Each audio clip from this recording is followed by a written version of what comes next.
Parlons du phishing ou hameçonnage en français. Le phishing est une technique d'ingénierie sociale qui consiste à récupérer des données personnelles auprès d'une ou plusieurs victimes. Le pirate se fait passer pour une personne, un site ou d'une manière générale une entité afin de récupérer ce qu'il cherche.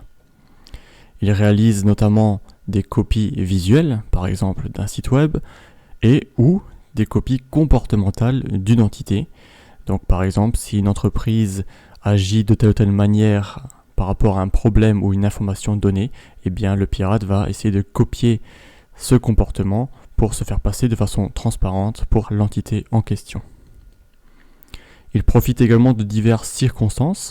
Par exemple, si on est en période de solde, eh bien les victimes s'attendent plus à recevoir des mails à ce sujet et vont probablement plus cliquer sur les liens en question que s'il n'y a aucune solde en cours. On verra un autre exemple un peu plus tard avec Free Mobile et l'échéance de paiement 1 mois après la souscription au service. Alors, la première démonstration avec Facebook, donc en tout cas ce qui semble être Facebook à première vue, la même interface, l'icône de Facebook, on est en HTTPS, on a le cadenas dans la barre d'URL, mais si on regarde attentivement l'URL, on est sur facbook avec 2 C et non pas facebook.com. Et cela change tout, puisqu'on est du coup plus sur le Facebook officiel, on est sur un site pirate qui va ici certainement à 100% voler nos informations.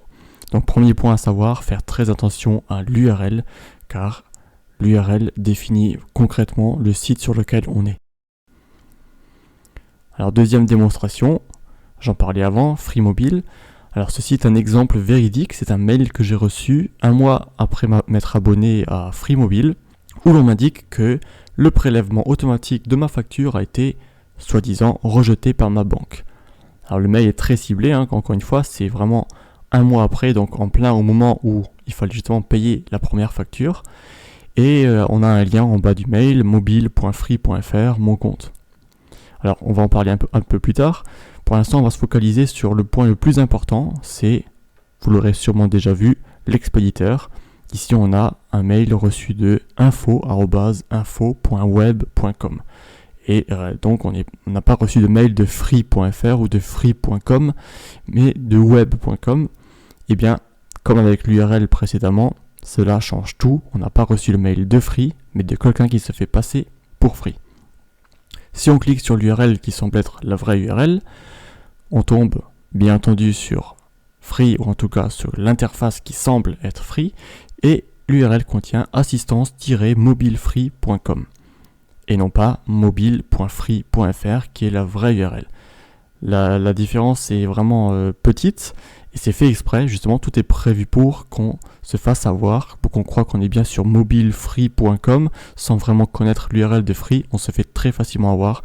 Une technique qui fonctionne très bien et trop bien et pour laquelle il faut bien être conscient qu'il faut connaître les vraies URL des sites et donc éviter de se faire avoir par ces procédés. Troisième démonstration avec le tab nabbing. Alors c'est une technique par phishing qui a été révélée par Asa Raskin et je vais vous en faire la démonstration. Voilà, nous sommes donc sur un site qui pourrait être n'importe quel site pirate bien sûr, mais qui pourrait avoir n'importe quel contenu. Et admettons donc qu'on change d'onglet, qu'on visite Facebook, qu'on visite d'autres sites, on pourrait très bien avoir beaucoup d'onglets, ce qui améliore encore les chances de réussite pour le pirate.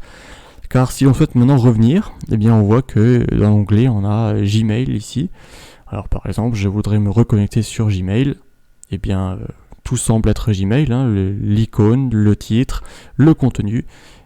Mais comme vous vous en doutez, l'URL encore une fois est différente. C'est le site pirate qu'on avait avant qui a modifié son contenu dès lors qu'on change d'onglet. Une technique qui fonctionne certainement bien pour toutes les personnes comme moi par exemple qui ont beaucoup d'onglets ouverts et qui ne vérifient plus systématiquement l'URL. Alors parlons à présent du spear phishing. Le spear phishing, c'est une attaque directe et très ciblée envers un individu. Alors avant, avec l'exemple de Free Mobile, les pirates visaient plutôt une masse d'utilisateurs, c'était des messages envoyés un petit peu à tout le monde via des mails récupérés sur internet ou même achetés. Ici c'est le contraire. Le spear phishing, c'est une action entreprise par un pirate en vue de pirater une personne précise. Il va donc chercher des informations sur cette victime et envoyer du contenu qui la concerne directement. Alors forcément, ça demande une bonne connaissance de cette cible. Le pirate va donc prendre plus de temps pour bien définir son piège. Et forcément, ce type d'attaque est plus efficace que la méthode classique, puisque on pense par exemple communiquer avec un contact qu'on connaît, voire même un membre de la famille, etc. Donc c'est un type de phishing, on va dire, plus spécialisé et plus direct. On a un autre type de phishing, c'est le phishing in session, qui lui utilise un code JavaScript détectant un site connu. Alors qu'est-ce que ça veut dire ? Ça veut dire que la victime installe par exemple des extensions ou des plugins de navigateur pour améliorer des fonctionnalités. Ces plugins peuvent être malveillants dans le sens où ils font certainement la fonctionnalité prévue, par exemple afficher la météo dans la barre d'outils, mais ils ont une fonctionnalité secondaire qui consiste à piéger les utilisateurs. L'extension va en fait détecter un site et afficher un message d'alerte dans ce site. Donc par exemple, on visite un site d'actualité, l'extension détecte ce site, utilise un code JavaScript pour afficher un message à l'intérieur de ce site et nous faire croire que le message vient de ce site. L'URL serait donc la vraie, mais le message affiché dans ce site est faux. Donc très difficile à détecter pour la victime. On vient de parler des URL qu'il fallait bien vérifier. Mais ici, il faut vérifier plus que les URL, il faut vérifier les extensions de son navigateur. Alors heureusement, la plupart des éditeurs comme Mozilla ou même Google ont maintenant des procédures un peu plus strictes pour détecter ces extensions malveillantes, ne pas autoriser leur installation dans les navigateurs des internautes. Donc heureusement, c'est plus rare et je pense qu'actuellement, c'est de plus en plus rare, en espérant que ce soit totalement impossible à faire à l'avenir. Un autre type de phishing, le farming.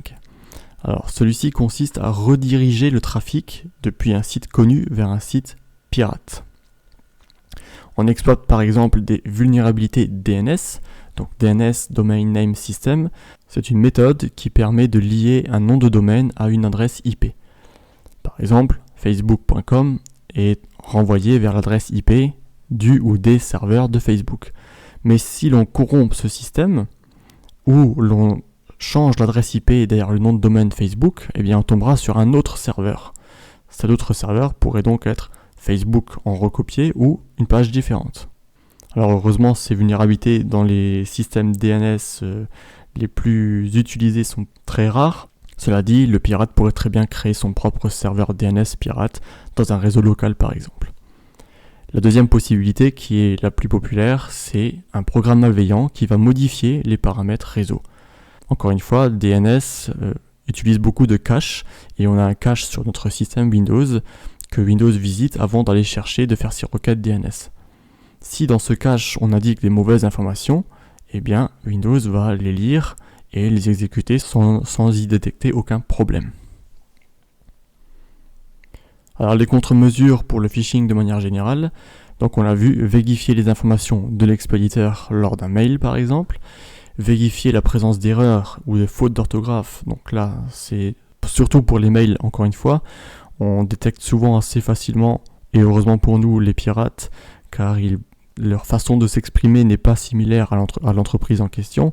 Il y a peut-être potentiellement des fautes d'orthographe, de grammaire, etc., des petites erreurs typographiques.